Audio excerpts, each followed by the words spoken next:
मुझे ज्वाइन कर रही हैं वज़ीर मुमलिकत बराए माहौलियाती तब्दीली ज़रताज गुल साहिबा। अस्सलाम वालेकुम, बहुत बहुत शुक्रिया ज़रताज गुल साहिबा। ज़रताज गुल साहिबा, मौलाना फजलुर रहमान के बारे में इमरान खान साहब के ख्यालात किसी से ढके छुपे नहीं हैं। थोड़ी सी इसकी झलक मैंने अपने प्रोग्राम के इंट्रो में भी दिखाई। ये परवेज़ खटक साहब ने जो अब्दुल गफूर हैदरी को पेशकश की डिप्टी चेयरमैन सेनेट की, क्या इसके पीछे कहानी है? उन्होंने ज़ाती हैसियत में कहा, पार्टी के इल्म में था, ये हुआ कैसे सब कुछ? Thank you Shazia. सबसे पहली बात तो ये कि हमारे ख्यालात थे नहीं, हमारे ख्यालात हैं। सारी दुनिया को पता है कि मौलाना फजल रहमान डीजल के परमिट पे बिक जाते हैं और वो कश्मीर कमेटी के रहते हुए कश्मीर का उन्होंने बेड़ा गर्क किया। 14 लाख की लस्सी पी गए और उनकी जितनी बेजायदाद है, ना उनके पास कोई तनख्वाह है, ना उनके पास कोई बिजनेस है, ना उनके पास कोई कारोबार है, लेकिन उनके पास अरबों खरबों की जायदादें। और जब उनसे सवाल करो तो वो आगे से कहते हैं कि नैब कौन होता है मुझसे पूछने वाला। खुद साख्ता अपने आप को अमीरुल मोमिनीन कहते हैं, खुद साख्ता अपने आप को प्राइम मिनिस्टर कहते हैं। और जिस पार्लियामेंट को वो धांधली का जदा कहते हैं, इसी से वो डॉक्टर आरिफ अलवी के मुकाबले में प्रेसिडेंट लड़ना चाह रहे थे, जिससे वो बुरी तरीके से हार गए। अब यहाँ तक ये बात आती है कि खटक साहब ने अब्दुल गफूर हैदरी साहब को कोई ऑफर की है। सबसे पहली बात ये, मैं टेक्निकली जरा थोड़ा सा इसको आंसर कर दूं। हमारे जो चेयरमैन हैं और जो मौजूदा हैं और जो हमारे कैंडिडेट भी हैं सेनेट के, वो सादिक संजरानी साहब हैं, one of the finest chairman. और मैं तो खुद सेनेट में जाती हूँ।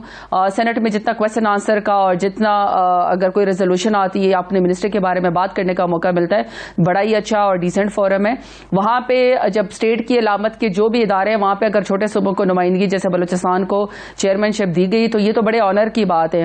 वो अदम एतमाद के बाद जो पिछले उनको पर अटेम्प्ट की गई थी, उसके बावजूद भी अपने तमाम जो अपोजिशन कारकुन थे, वो उनके पास बाद में भी गए, उन सबको सेनेट में सुनते भी हैं। उनका अपना डिप्टी चेयरमैन सेनेट का बताया ना, उनको ऑफर किस तनाजुर में किया परवेज़ खटक साहब ने, ये बताएं। बिल्कुल भी जी, मैं यही आपको कह रही हूं। तो अपने सेनेट के चेयरमैन को उम्मीदवार के साथ खटक साहब की बिल्कुल भी बनती है कि वो जाके उनके लिए वोट मांगे, लेकिन आई डोंट थिंक सो। हमारी पार्टी का तो अभी तक डिसीजन ही कोई नहीं हुआ। एक फिलर शायद किसी ने छोड़ दिया हो, मजाकन किसी ने नहीं, परवेज़ खटक ने, इस मुल्क के वजीर दिफा ने। इतना ही फिलर नहीं है वो, एक बड़ी मुझे मजाक ने कह दिया होगा, मैं यही तो कह रही हूँ।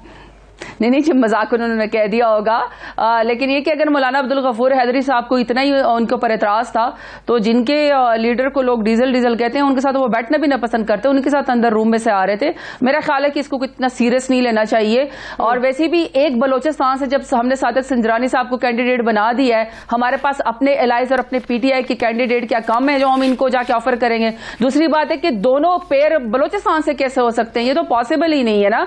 मतलब हमारी तो खुद सेनेट के अंदर सबसे बड़ी हमारी सेनेटर्स हमारी ही हैं। सो ये कोई ऐसा चीज, कोई ये बात खटक साहब को पता होनी चाहिए थी ना। पूरे मीडिया में जो है ना, वो एक क्या कहते हैं, तमाशा ही बन गया ना कि वो इमरान खान जो मौलाना फजलुर रहमान के बारे में चले अच्छा शुगल लगा रहा है ना। अच्छा चले, आपके नजदीक ये शुगल है, हम अभी भी यही कहते हैं। अच्छा चले, ये बताएं कि इतने पूरे एतमाद कैसे है सादिक संजरानी को, कैसे आप दोबारा जो है वो चेयरमैन सेनेट मुंतखब करवा सकते हैं? आज मीडिया और अपोजिशन को बड़ा अखलाकियात का दर्स दिया एक बार फिर से प्राइम मिनिस्टर साहब ने। लेकिन अगर मैं भी कोई दो चार बातें गिनवाने लगूं तो अखलाकियात का जनाजा वहां पर भी निकलता था। जब 2018 में इन्हें चेयरमैन सेनेट जरदारी साहब के साथ मिलकर बनाया गया, जब चोर, जिसको आप चोर और डाकू कहते हैं, फिर चौधरी सरवर साहब का इलेक्शन आज भी अपने साथ बड़े सवालात लेकर खड़ा है। फिर इसी चेयरमैन सेनेट के खिलाफ तहरीक अदम एतमाद, जब नून लीग और पीपल्स पार्टी अक्सरियत में थी, उसको आप लोगों ने नाकाम बनाया, उस पर भी अखलाकियात के बड़े सवालात उठते हैं। अब फिर 12 मार्च को जो चेयरमैन सेनेट का इंतखाब होने जा रहा है, नंबर्स आप लोगों के कम है, 3 से 4 वोटों का फर्क है, फिर इतने पूरे एतमाद क्यों हैं आप लोग के ये बन जाएंगे चेयरमैन सेनेट? कैसे? अच्छा देखिए शाजिया, सबसे पहली बात तो ये कि वाज़ेह अक्सरियत इस वक्त अगर किसी पॉलिटिकल पार्टी को सेनेट में है तो वो पाकिस्तान तहरीक इंसाफ है। एलाइज भी मिला के, इंडिपेंडेंट भी मिला के, कोई ऐसा कोई अपोजिशन के पास कोई ऐसे कोई मेगा जो है मेजॉरिटी नहीं है। दूसरी बात ये कि अदम एतमाद के टाइम पे भी जब सेनेट चेयरमैन को ये लोग हटाना चाहते थे, उसमें बहुत सारे लोगों ने खुद जो है वो वोट दिया सादिक संजरानी साहब को। ये उनका अपना एक कैरेक्टर है। और चूंकि बहुत सारे लोगों में नेशनल नैरेटिव में लोगों के अंदर, जैसे मैं आपको बता रही हूँ, बहुत सारे लोग लोगों में ये एक वो होता है, नैरेटिव बिल्डिंग होती है कि हमेशा आप एक छोटे सूबे को भी नुमाइंदगी दें। तो दूसरी बात ये है कि सादिक संजरानी साहब सबसे वोट मांग रहे हैं। ये कोई ऐसा सच नहीं क्योंकि 25-35 वोटों का फर्क है, इक्का दुक्का वोटों का फर्क है, और वो इंडिपेंडेंट जो है वो सादिक संजरानी साहब को हम पूरी उम्मीद है कि इंशाल्लाह सादिक संजरानी साहब बनेंगे। दूसरी बात है कि कोई वो पहली दफा चेयरमैन नहीं बन रहे हैं, वो अपनी सीट को और अपनी जो पोजीशन है उसको दोबारा से वो करना चाह रहे हैं, रिटेन करना चाह रहे हैं। वो ऑलरेडी चेयरमैन काम कर रहे हैं ना, नंबर्स तो रिकॉर्ड होने चाहिए ना। देखिए जी शाजिया, मैं तो आपको बिल्कुल कहा है कि सेनेट के अंदर जो मेजॉरिटी है वो इस पॉलिटिकल पार्टी पाकिस्तान तहरीक इंसाफ के पास है। कैसे अपोजिशन को कोई क्लियर मेजॉरिटी हासिल नहीं है। और अगर नंबर गेम्स पे शाजिया सवाल करनी है तो फिर अखलाकियात का जनाजा वाकई निकलता है कि हमें अपोजिशन से ये पूछना चाहिए, पीडीएम से ये पूछना चाहिए कि जब आपके पास अददी अक्सरियत इस हमले में नहीं थी और पाकिस्तान तहरीक इंसाफ और उनके एलाइज के पास थी, तो Yusuf Raza Gilani alleged jewel thief by FIA, wanted by FIA, और जो जिनको सुप्रीम कोर्ट ने भी 5 साल के लिए नाअहल किया था, वो कैसे जीत गया। और उनका अपना बेटा जो जमीर की खरीदो फरोख्त कर रहा था, वोट के पामाल करने के तरीके बता रहा था और निशान बता रहा था कि इतना निशान बनाएंगे, तो नासिर शाह से फोन करवाने के बाद कह रहे कि आपको इतने पैसे देंगे। या फिर अगर राजा परवेज अशरफ साहब पार्लियामेंट के फ्लोर के ऊपर खड़े हो गए कि बाबा इन लोगों ने एडवांस पकड़ रखा है, तो फिर आई एम सॉरी, अखलाकियात का जनाजा तो वहां पर ही निकल जाता है कि जब आपके पास अदद अक्सरियत नहीं तो आपने यूसुफ रजा गिलानी को कैसे जितवा दिया, जबकि हमारी खातून जीत गई है। आप लोगों ने नहीं दिए आज तक कि कैसे उस तरीके अदम एतमाद को आप लोगों ने जो है ना वो नाकाम बनाया था, कैसे चौधरी सरवर साहब बने थे। उन सवालों के जवाब तो जाहिर है हमें भी आप लोगों से पूछने हैं। और फिर एक बात, अगर तो हाँ, जिन लोगों को बिकाऊ का नाम दिया प्राइम मिनिस्टर साहब ने, उनको तो ढूंढ लें, उनसे तो पूछ लें, या पहले आप लोगों को पड़ी हुई थी एतमाद का वोट ले लें, बात की बात में देखी जाएगी।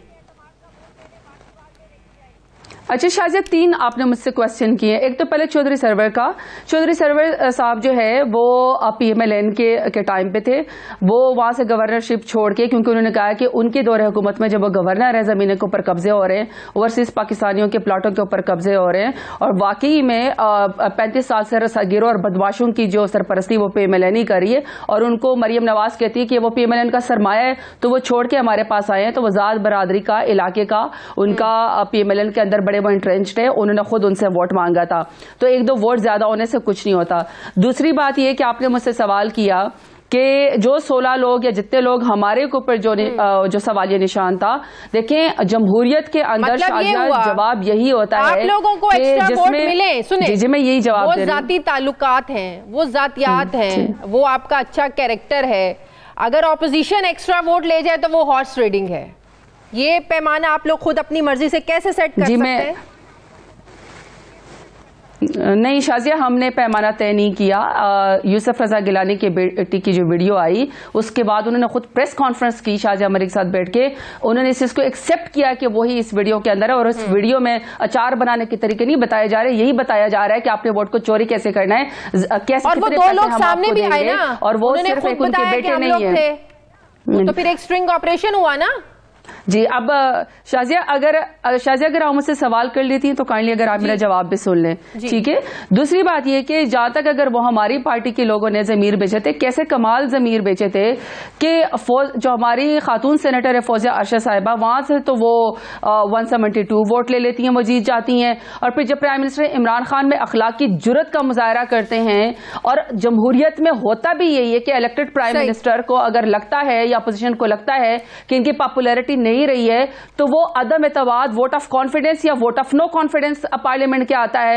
ये अगर आपने इलेक्टेड प्राइम मिनिस्टर को घर बेचना है ना, तो साजिश करके, खरीदो फरोख्त करके, जमीर बेच के, धांधली करके, हॉर्स ट्रेडिंग करके अपोजिशन कभी भी कामयाब नहीं होगी। प्राइम मिनिस्टर इमरान खान ने तो जुर्रत का मुजाहरा करके और अपने लोगों को भी ललकारा कि आप अपनी क्यों आकबत खराब करते हैं, अगर आपको मेरे ऊपर वोट ऑफ कॉन्फिडेंस नहीं है तो आए मेरे सामने खड़े हो जाए, तो वो सामने खड़े हो गए। तो इसका मतलब है कि हमने साबित कर दिया, नहीं इंशाल्लाह तब इंशाल्लाह संजरानी साहब जीतेंगे कि कोई वाज़ेह अक्सरियत अपोजिशन के पास नहीं है। तेरा को पता चलेगा। नहीं जी, इंशाल्लाह संजरानी साहब जीतेंगे क्योंकि वाज़ेह अक्सरियत नहीं है अपोजिशन के पास जी।